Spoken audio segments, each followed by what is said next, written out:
Hi everyone, it's Ajari Toba here. Thanks everyone for joining today's webinar. Today we are going to talk about simplifying the path to public cloud, and we've been fortunate enough to be joined by Andrew Burton. I hope I pronounced that correctly, who's the Channel Director for Nutanix. The Beckler Nutanix partnership has been evolving day by day and at a considerable pace. Our hybrid infrastructure team and our consultants have really taken to the technology and found that in some of our infrastructure workshops, assessments, and some of the designs that we're doing, it's exciting a lot of customers with this open platform and powerful automation. But most importantly, and then for this webinar, they're game changing in terms of the approach around cloud as well. So we've lined up something a little bit different today. We're going to deliver this, or the majority of the content via a whiteboard style to help you visualize the public cloud path. So we also want to make this a little bit more of a Q&A than usual. So we're going to split it into 3 parts to give you guys an opportunity to cover off any questions. So the first break is going to be around validating the drivers of the cloud and the things to consider there. The second break, pause, we're going to talk about the clarification around the process and the overarching view of the transition to cloud. And then finally, we're going to end with the usual Q&A that we do at the end to cover off any specific questions and debate any particular topics that you want to cover off. So in terms of questions, Andrew, if you don't mind just swapping to the next slide. Thank you. So in terms of questions, you will see chat function there. So if you have any questions, please raise it in the chat function. Alternatively, if you have something that you want to say and voice, we can unmute you by simply just pressing the raise your hand button, and then we can cover it off on that side as well. You will also receive your Beavertown beer, and thank you all for signing up for that. So that should come in the post shortly. If it doesn't come, please let us know and we'll get that out to you. So without further ado, I will hand over to Andrew to take it from here. Andrew, over to you. Good afternoon. So I'm going to talk today really about what we call the journey or the path to the public cloud. And hopefully along that kind of conversation, we're just going to sort of raise some questions in your mind around the question of kind of why you might consider to move to the cloud, why you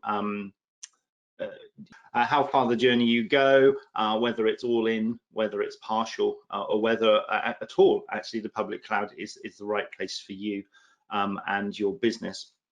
So I guess the first place to start is very much, why a company's thinking of moving to a public cloud service. Some of you might have already begun that journey. Some of you might be already there, in its entirety. But I think what actually drives most decisions is the business driver. That's usually question one when people are doing this strategically, and they're looking at the public cloud to offer different types of service. So whether it's an application, so desktop as a service, platform, infrastructure, slight nuance there, or whatever, X as a service. And they're usually looking at that because there's a belief and an understanding that the use of the public cloud will help speed the deployment of an application, that it gives flexibility, and what we mean by flexibility is the ability to shrink and grow if that bit of your business or that application is unpredictable, and I'll talk a little bit more about that in a minute. And there is in some places an understanding or a belief that actually the public cloud can be lower cost. Whether that's a cost of acquisition over a capital purchase, or whether that's a cost of ownership, kind of return on investment conversation as well. So the business decisions make part of that process. The second element that people are considering are the technical reasons of why use of the public cloud might be interesting, or is, if you like, the holy grail for their business. And the technical decisions are, again, usually around speed of deployment. They're usually around flexibility, Cost doesn't necessarily come into it too much, but if you think, kind of go back a little bit, most companies' first use of the public cloud was possibly departmental, if you're from a large enough company, or to service a really quick need, or to remove the management of complex applications, or perhaps commodity applications like email. And things like that, and office suites and things, they're all part of that public cloud journey. But kind of with that technical evaluation comes some negatives, and this is often what slows the journey down. And the common two that we come across are kind of loss of control, because often public clouds work very much in a t-shirt size world. You work to a template. You work within the constraints of the infrastructure that the cloud provider is able to give you. So there's a loss of control. And then also what people are finding is that there eventually might become a lock-in, and that might be a commercial lock-in because of the cost of exiting and moving. But also a technical lock-in of once you've moved to an off-prem public cloud managed environment, how do you bring that back? And a lot of people go, well, why would I? But what we're finding when we're talking to customers is that for a lot of people that have moved entirely, or 90+% of their workloads into the public cloud, they're not seeing the nirvana of flexibility, lower cost, and speed of deployment that perhaps the initial kind of promise held for them. And they're looking at certain types of application, usually within the maturity of the application lifecycle, that's causing them to think about, actually, we probably need to bring that back. We want to be more granular in design. We want a little bit more control. And I've ignored the security, sort of noise that sits on your shoulder is, how security conscious is the provider I'm using, all of those things, because that kind of is just a whole new can of worms. But I think using the mainstream public cloud vendors and even down into what I would refer to as a second tier, third tier partners, I think security is pretty much cracked, and so perhaps it's becoming less of a concern. But the journey starts with a decision, and the decision is usually driven by a why. And what we find is you'll have a technical need or a commercial need, or hopefully after this presentation you'll kind of blend those into a business outcome need, because I think that's important for organizations to, when they're designing infrastructure, looking at applications, is lifting it away from the pure cost, pure technical argument, and actually looking at what kind of outcome are you trying to achieve for your business. So the journey starts, we've decided why. So what would we say are the best steps? Well, firstly, let's look at what you already have. Many of you will be executing and owning an application layer, more often than not these days sat on a hypervisor layer, which will be sat on a compute layer with some storage and some networking to make the glue to go together. This might be on a small scale in a single rack. It might be in a larger scale across a large data center. Of course, it may already be housed in somebody else's managed data center, but fundamentally you're using this architecture. And this architecture I would refer to as a three-tier architecture, because I'm referring to the compute, the network, and the storage element of that. And within that space, what you have are usually multiple layers and multiple points of management. So one of the attractions of the cloud is simplification, flexibility, and lower cost. But often those costs are because of this complexity of your on-prem. You've got multiple skill sets, managing multiple tools across what can become quite a complex architecture. And complexity costs money, but also complexity costs speed. So that's why I think the initial attraction of a public cloud or a managed service, an X as a service type concept, is really the driving factor, because you've got pain. You've got pain in managing, expanding, growing, shrinking that existing environment. Now, obviously, I work for Nutanix, so whilst I'm trying to tell you a journey here, our first step, and this hopefully will become clearer as the whiteboard builds out, is actually to simplify what you've got. And there are lots of ways of simplifying it. One of the more common approaches now that companies are taking is to use a technology called HyperConverged infrastructure. And the first thing that HyperConverged infrastructure does is it hides, shields, and removes the complexity of that three-tier architecture, because it shrinks the storage, the compute, and the networking into a layer, which is predominantly in most solutions a pure software layer. If it's good, it will offer a single point of management from the hypervisor down to the disk. And it will not only hide that complexity, but it will simplify processes. So it will enable you to deploy applications and virtual machines very quickly with a lot of automation. It will help you understand your growth considerations using analytics linked to the automation. But the first step, I believe, that any company should do is basically get to the real why. And the real why is often hidden because of the complexity of the existing infrastructure. If you move to this this kind of hyper-converged, simplified, if you like, software-defined environment, what you end up with on-prem is very much a cloud of your own. So we could start now to refer to your data center, your existing data center, as a private cloud. And using hyperconvergence, using the right tools, obviously I'm biased. I think, I know what I would buy, but I'm paid to say that.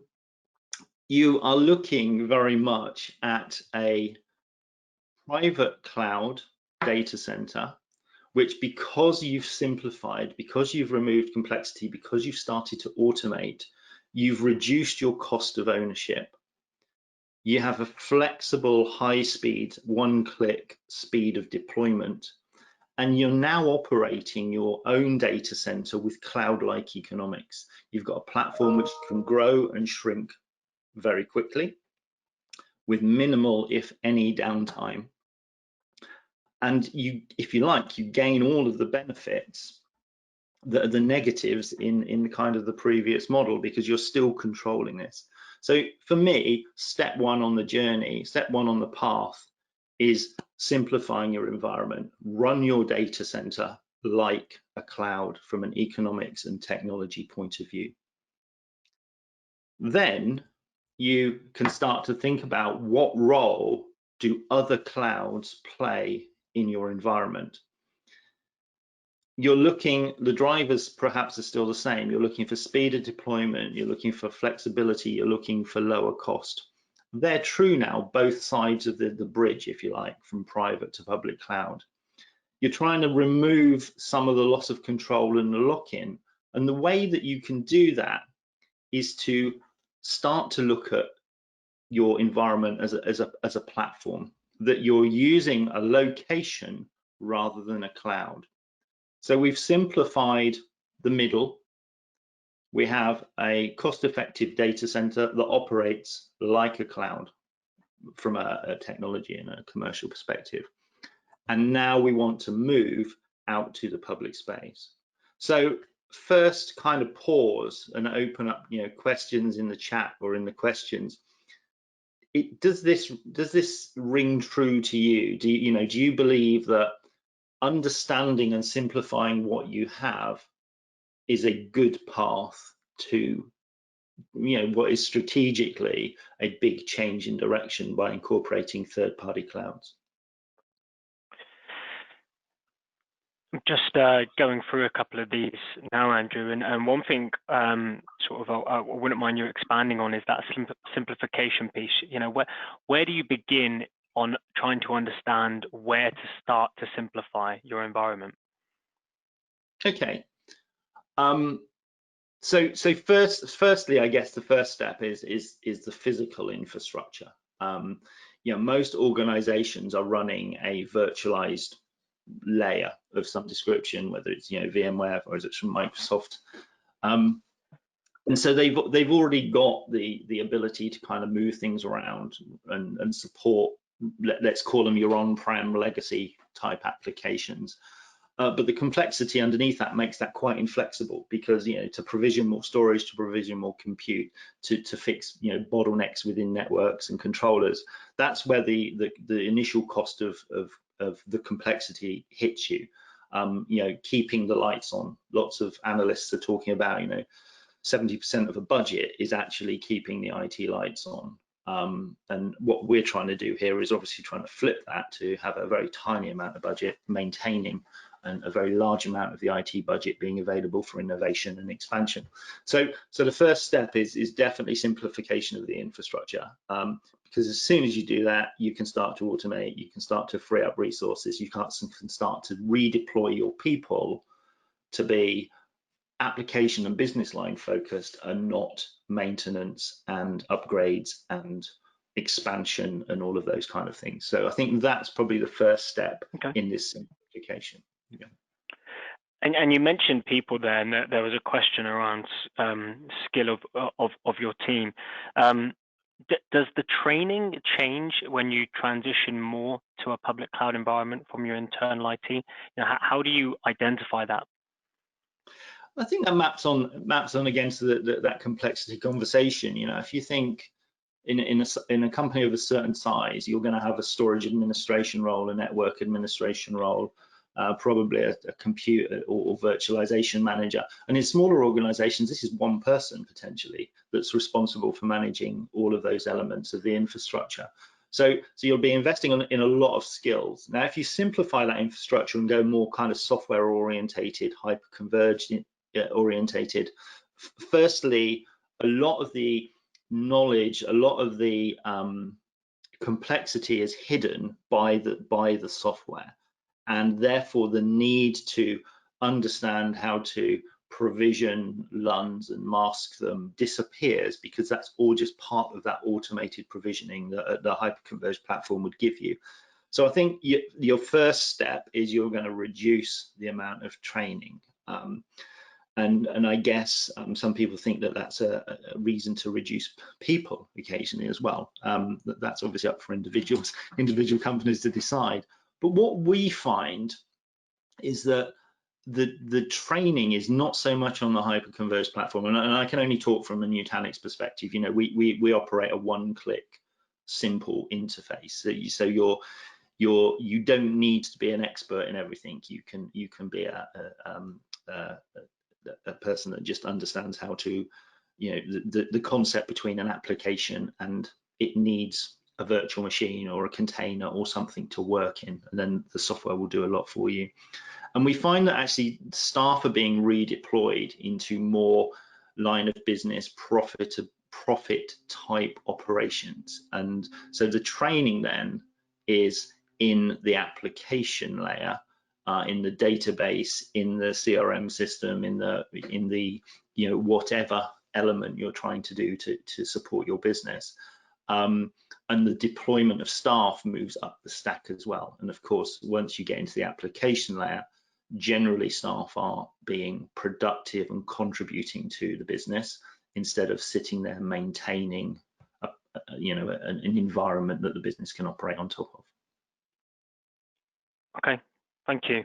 And there is another, I think that's a final question here around cloud readiness. So the question is, how do you become, or how do you assess how cloud ready your environment is?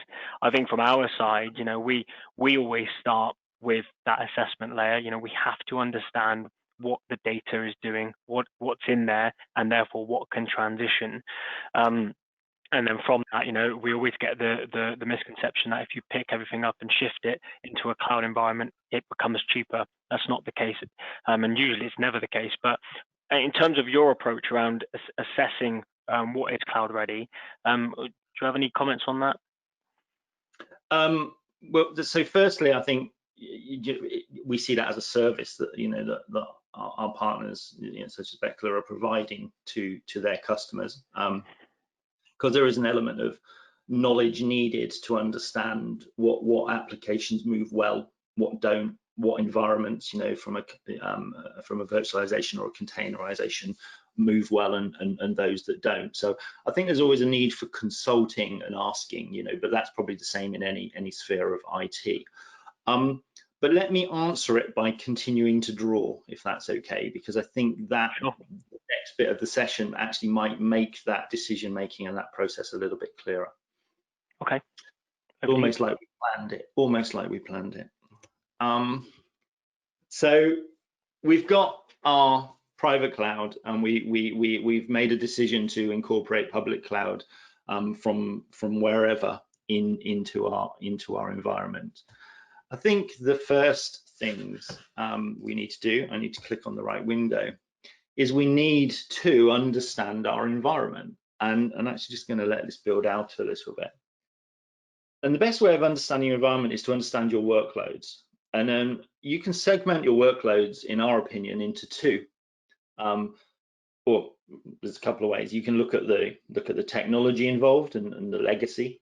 You can look at I hate this phrase, but you can look at the modern or born in the cloud type applications. That helps you make a decision. But when you're doing this with a business outcome in mind, usually the business outcome is linked to dollars or pounds. And you can segment your applications into two. You can segment into what we would call predictable workloads and elastic workloads, or dynamic workloads, for want of a different word. Now, the elastic workloads are generally, in my opinion, early in their life cycle.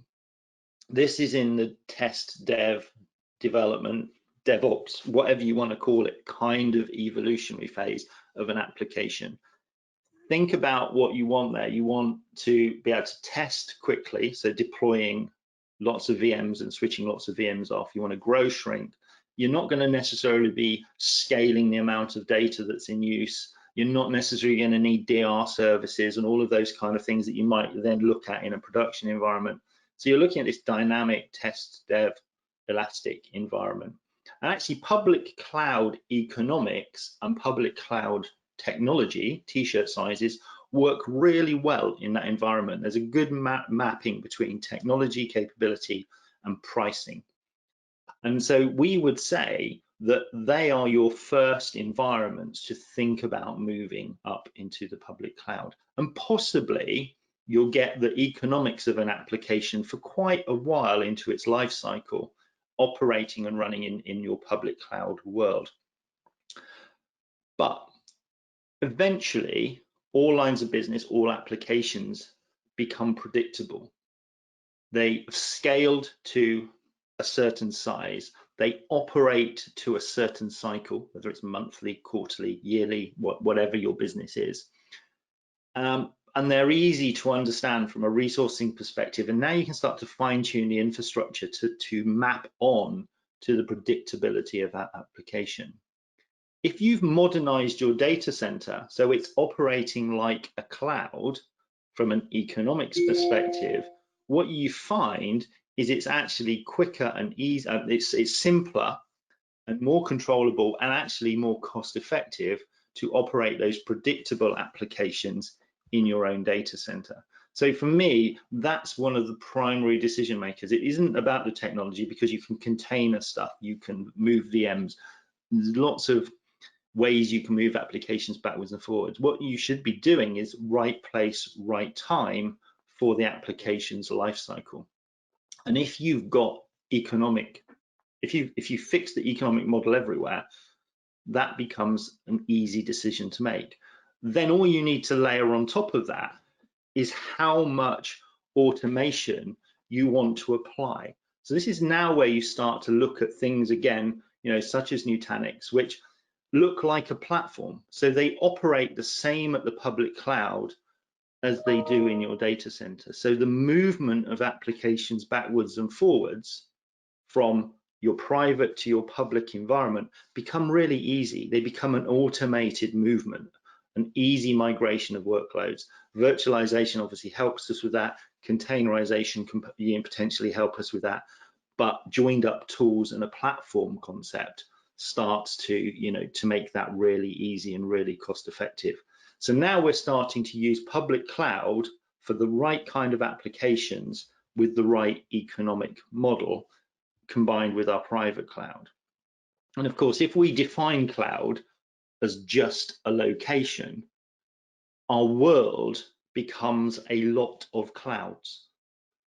DR becomes you're DRing to another location. It might be the cloud, it might be another data center you own or another piece of infrastructure that somebody's operating for you.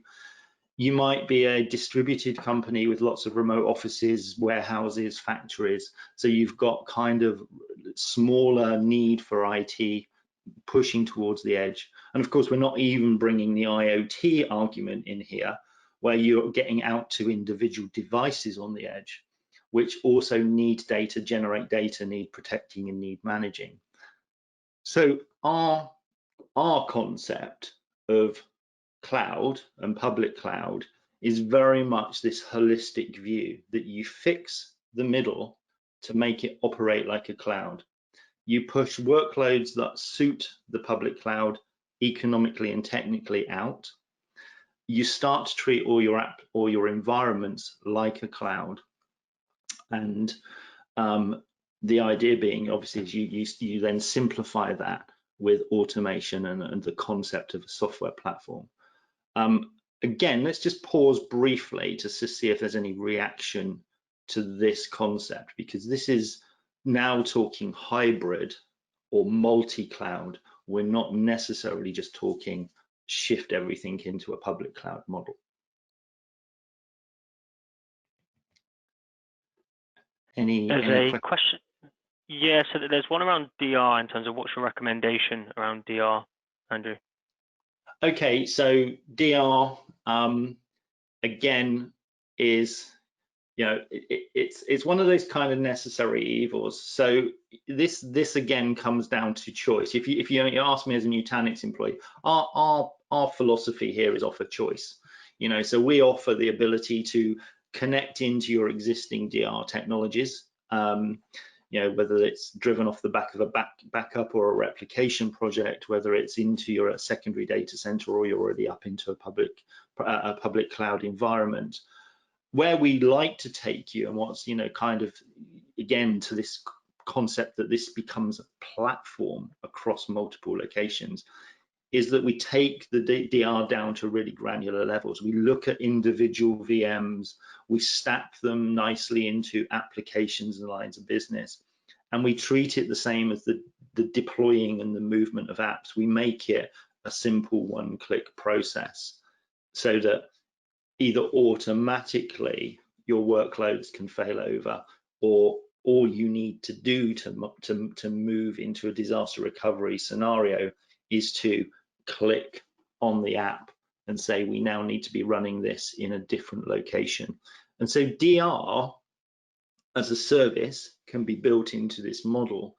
But also, if you think about it, DR conceptually becomes part of that right place, right time model. If you've architected your platform to move applications around from an economic or a technology point of view, in a DR situation, all you're doing is moving the application. You're just doing it with more urgency and to react to a problem. So we're firm believers that DR is part of that platform's function.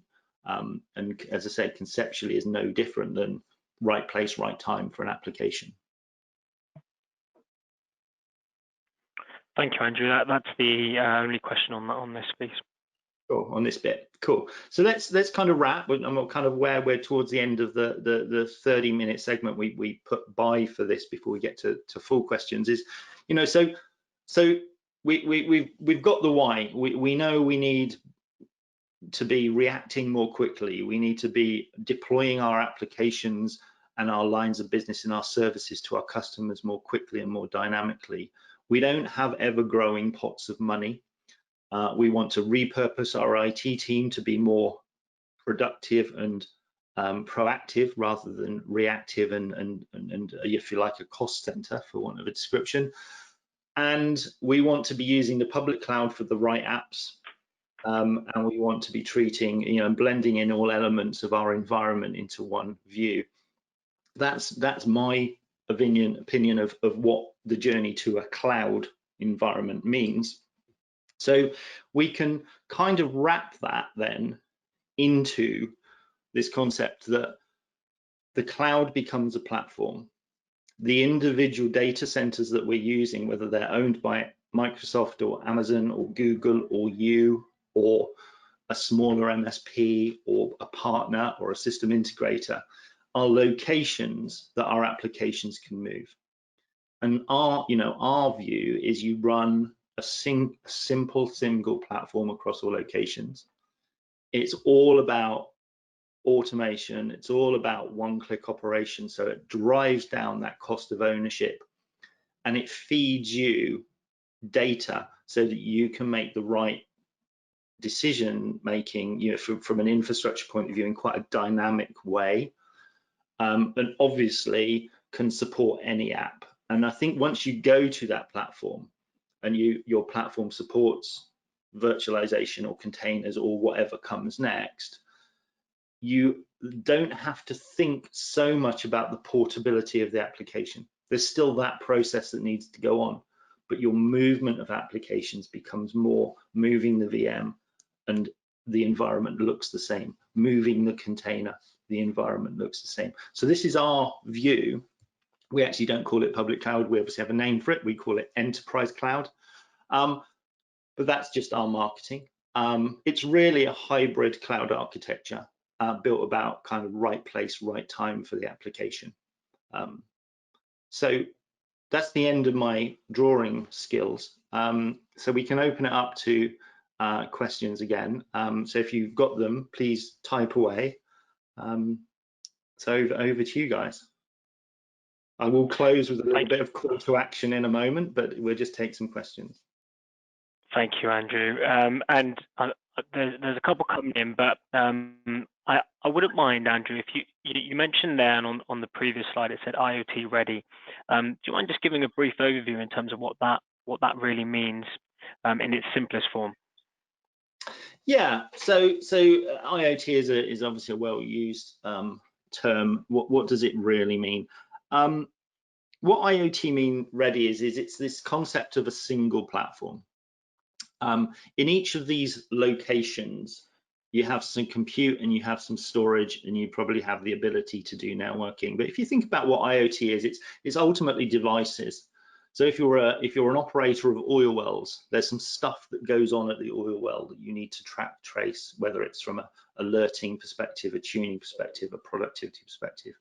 If you're the manufacturer of a driverless car, your car is an edge device, and it is needing to use data to make decisions. It's going to generate data, and with all the legal elements around what we do, obviously it's going to have to store that data. But the dynamics of that become really interesting, because the data that's generated right on the edge, some of it will be consumed there and some of it needs to be consolidated, but the actual bandwidth of what gets pushed back and forwards may not be there. And eventually we're going to run into the whole issue of physics of how much stuff can you push both ways efficiently.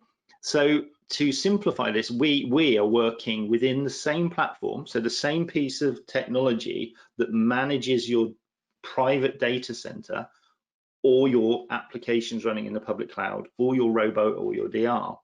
We're integrating that management and that deployment technology into devices. So for us, a good example, just to give you a for instance, Compass Group, massive company that run restaurants around the world. Most people who eat in a Compass restaurant are probably eating in a Works canteen, but they're doing some really cool stuff on staffless vendors. So they have built edge devices which effectively take a photo of your tray, recognize the content, charge your account, and there's no human interaction. And they're using this kind of single platform concept to treat each of those tills as a small cloud location with a requirement for data, a requirement for protection, and a requirement for a CPU, to execute an application. So when we say IoT ready, we're saying,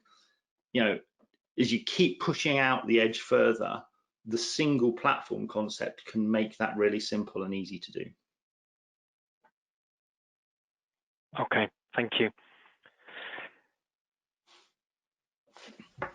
There's another question around support as well, Andrew. So in terms of the question is what support is required, and I'm assuming that they're referring there to kind of third-party support. I guess to put a bit of context around that, the model that you're positioning here has simplified the management completely.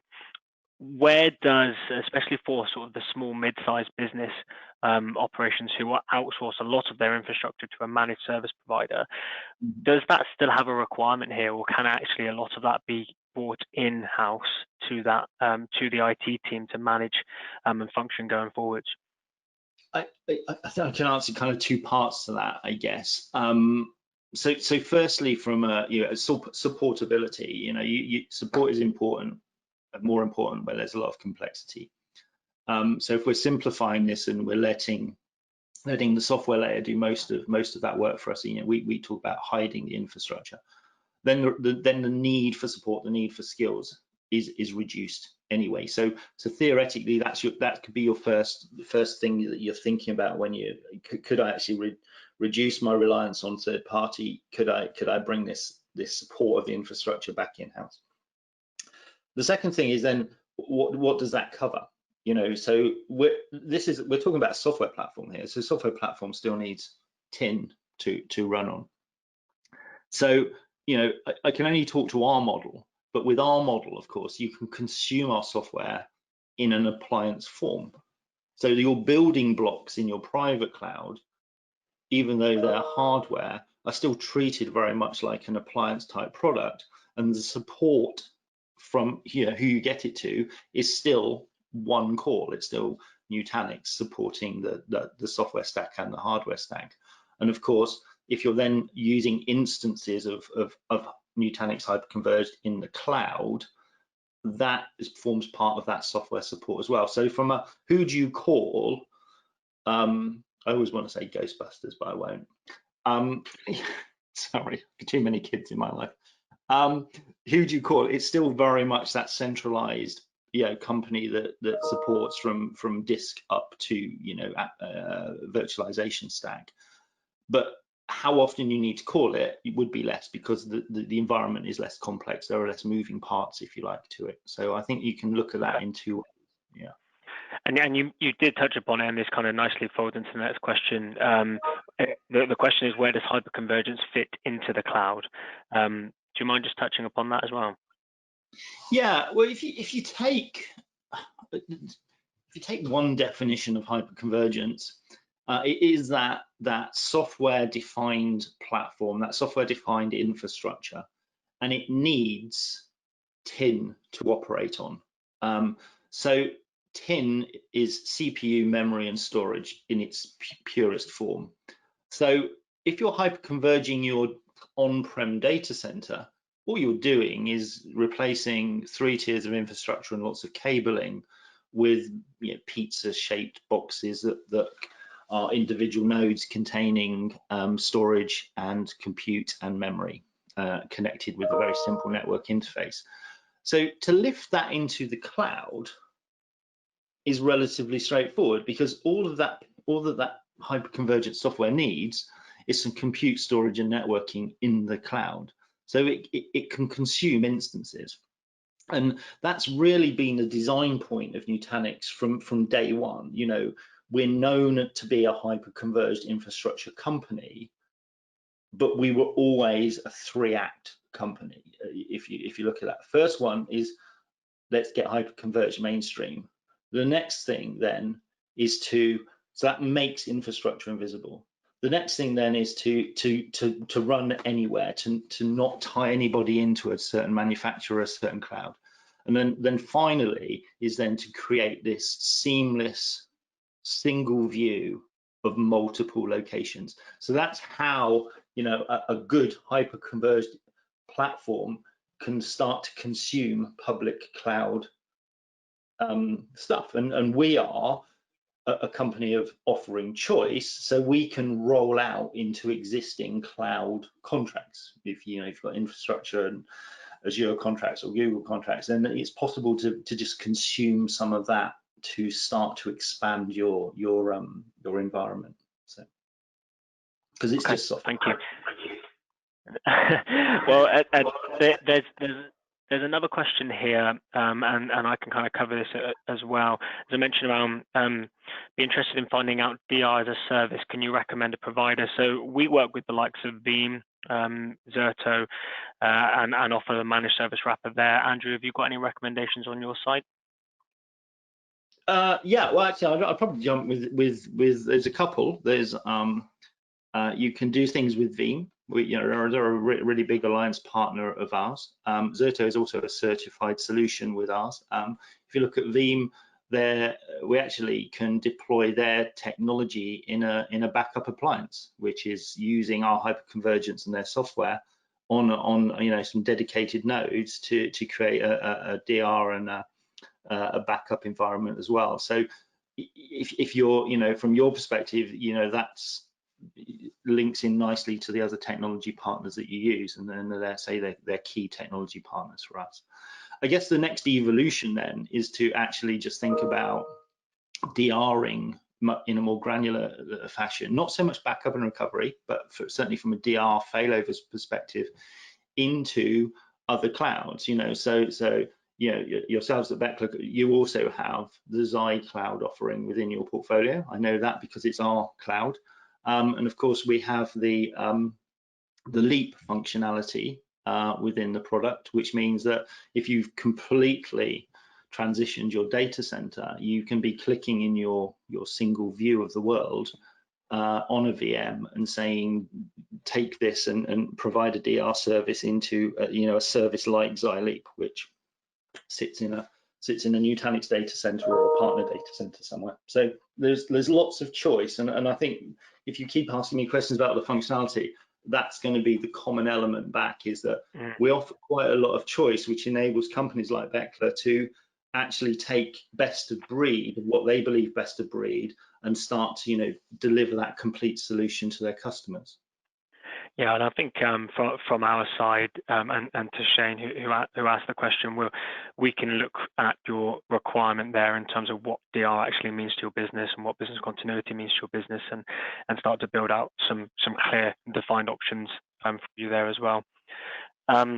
The next question is, you listed Google and Azure as a supported platform. Is AWS supported by Nutanix as well?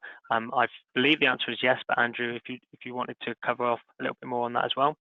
Yeah, the answer is yes. I'm just lazy when I draw slides. Is there any other public cloud there to mention? There's lots of, I think, what I would call, not monolithic. You've got the Googles, the Amazons, Azures. That's the first place that most people think. But public clouds are offered by lots of different service providers of various size and location. I think the best way of looking at this conceptually is, if you go back, I'm old enough to have worked on mainframe computers, and this isn't a history lesson, but if you think about what happened to IT, we had centralized computing, became monolithic data centers, everybody was using them, and then slowly that wasn't flexible enough. It didn't allow companies to flex quickly, deploy quickly, so departmental servers that came around, and we saw the distribution of on-prem computing. We're kind of in a similar place, I think, with cloud to a degree. We've got 3 or 4 very large public cloud companies that you could almost look on like in the same kind of view as that, you know, are they the mainframes of the cloud world? But physics and everything will eventually mean that we need stuff closer. We need, especially as we get more towards the edge, more towards IoT type applications. And so, you know, what you're seeing on the screen there is probably our view of what cloud computing will look like, that it will be combining multiple locations, big cloud, small cloud, so from the big public cloud vendors to the smaller localized on your doorstep MSPs, but we're providing that common platform across all of them, so you can start to make decisions both technically and commercially of what suits you, and it breaks down that lock-in thing that you can move from cloud to cloud depending on the economics. And obviously we have a product called Beam, which as you know walks around various cloud environments and tells you how efficient you're using them, both from a commercial perspective and from a resource perspective. Did that answer the question? Thank you, Andrew. Yeah, it did, absolutely. Thank you for that. That's all of the questions. So Andrew, do you mind just giving a short call to action so we can summarize what we spoke about today, and then I can mention the coming webinars?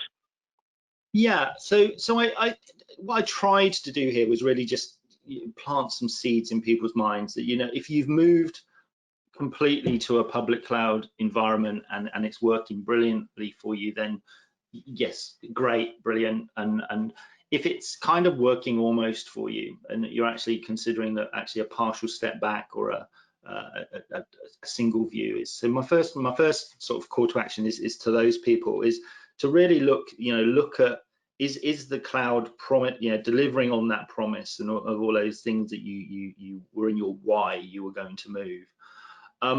Then I think you go to the other extreme, and there might be a bunch of people on the call that apart from the odd application really haven't moved to the cloud yet, but are hit with the challenges of complexity, of cost of ownership, of the demands by their business to innovate more quickly, to deploy applications more quickly. So to those people, I would say that's where you kind of need to start that journey of evaluating what your infrastructure looks like and looking at how you can simplify that and bring the cost of ownership down.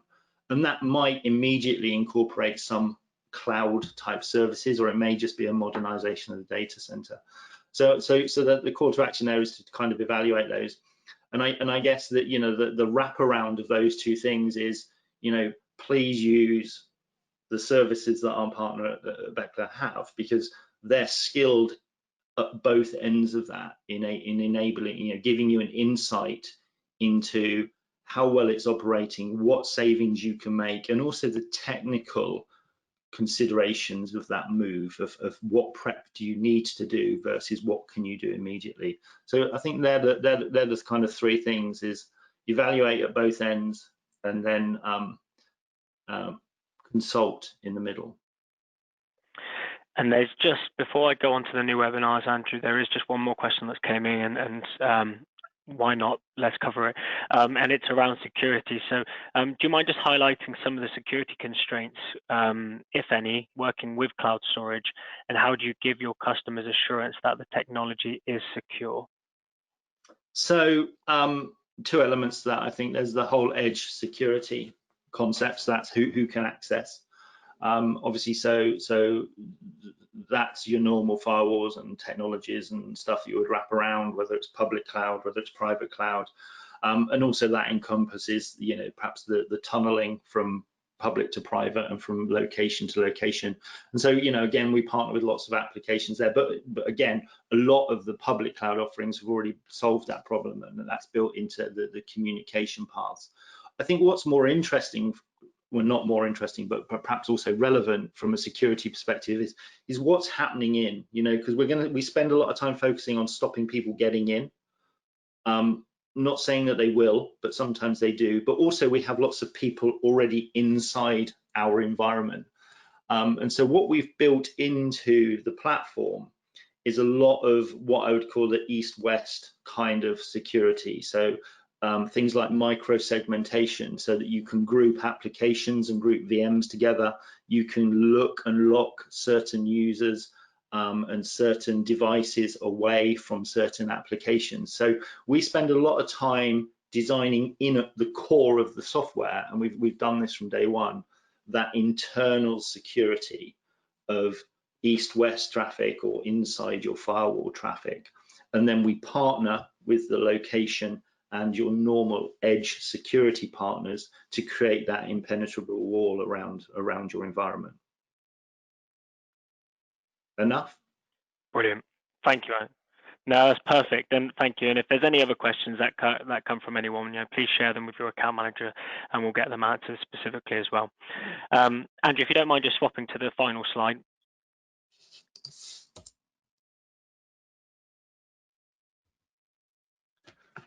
I will do, but technology is not my friend today. There we go. No problem at all. So yeah, so just to give you an idea of what's coming up, a little bit more around networking to stay on the topic of infrastructure. We're going to be talking about SD-WAN and trying to understand some of the challenges around SD-WAN, around adoption, and is it right for your business? And then we're going to look at how bringing into what Andrew mentioned there around automation, but more around the networking layer, and talking about how some of the manual chores, and Andrew mentioned there before around 75% of IT budgets and IT time is spent on just managing the day-to-day. So that webinar is really going to be about how to solve some of those issues and how to free up some of that time. So thank you everyone for joining. Thank you, Andrew, for taking the time as well. If there's any other questions or any feedback on ideas of webinars to host going forward, please let us know. We're always interested, and we'll build this around your thoughts and ideas as we've been doing so far. And on that note, I will say goodbye. And again, thank you, Andrew, for taking the time to join us today. Cheers, everyone. Thank you. Cheers.